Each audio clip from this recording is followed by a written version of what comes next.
Assalamualaikum warahmatullahi wabarakatuh. Halo pemirsa, selamat datang kembali di channel kami. Bagaimana kabar pemirsa kali ini? Semoga baik-baik saja ya. Terima kasih, masih setia untuk menonton berita yang admin sampaikan. Kali ini admin akan kembali membahas soal Subang. Walaupun pemirsa sudah bosan dengan berita ini, namun tidak ada salahnya jika kita mengulik fakta yang ada. Dan pastinya jika kita selalu membahas Subang dan tersangkanya, maka secara tidak langsung kita membuat pelaku merasa tertekan, mungkin tidak enak duduk, tidak enak makan, tidak bisa tidur, atau mengalami stres. Ayo kita kawal terus kasus ini. Baik, kita akan coba menganalisa dan mengasumsikan seputar peristiwa Subang. Dengan alat bukti ini pelaku dibuat tak berkutik.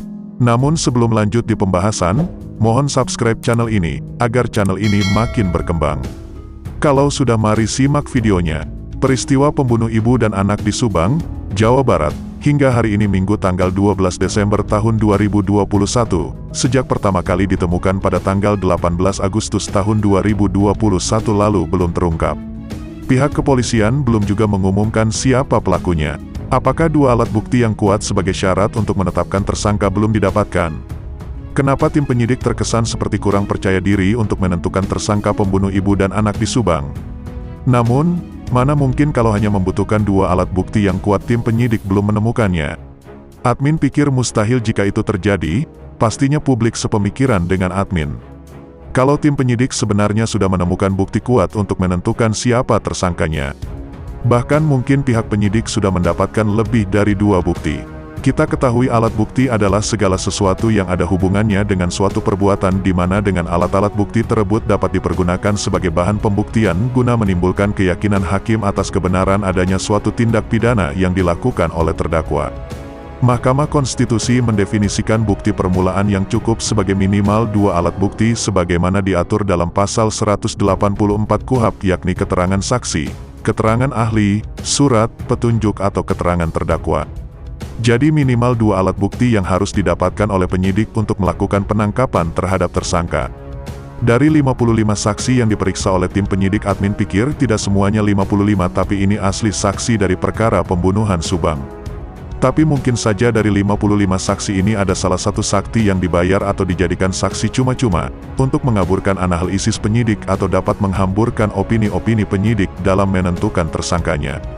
Jika tim penyidik dalam menentukan tersangka berpedoman pada keterangan dari saksi-saksi tersebut, mungkin kasus ini akan lama terungkapnya, bisa saja tahun depan, ataupun 10 tahun lagi mungkin bisa terungkap. Alat bukti yang kuat bisa didapatkan dari para pakar-pakar yang ahli seperti ahli forensik atau hasil DNA yang ditemukan ataupun hasil bukti seperti sidik jari yang tertinggal di TKP. Sepintar-pintarnya pelaku dalam menghapus jejak agar tidak terdeteksi oleh tim penyidik, pastinya ada secuil bukti yang tidak sempat dihapus oleh pelaku tersebut. Alat bukti yang kuat untuk menangkap pelaku ini dengan melalui HP Amel yang hilang. Nah, HP para saksi sebelumnya sudah diperiksa oleh tim penyidik. Disitulah dapat diketahui titik koordinat HP sang pemilik kemana saja. Namun pastinya pelaku sudah berpikir untuk mematikan HP sebelum melakukan aksinya. Admin yakin, pastinya ada sedikit keteledoran dari pelaku, seperti sempat menyalakan HP di jam-jam tertentu. Itu dapat menjadi alat bukti yang kuat untuk pihak penyidik dalam menangkap tersangka Subang. Namun lepas dari semua itu, dalam pengungkapan kasus perampasan nyawa ibu dan anak di Subang menjadi salah satu tantangan bagi tim Polda Jabar dan Polres Subang untuk menunjukkan integritasnya. Apakah benar jika tim penyidik memang belum memiliki dua alat bukti yang kuat ataukah ketakutan dalam mengungkap kasus Subang? Ini hanya sebuah asumsi admin ya, kebenaran bisa 0%. Jika pemirsa mempunyai asumsi atas hal tersebut, tulis di kolom komentar. Terima kasih sudah menonton, jangan lupa jaga imun agar tetap sehat, perbanyak berpikir positif. Admin Infus di sini, sampai jumpa di video kami selanjutnya.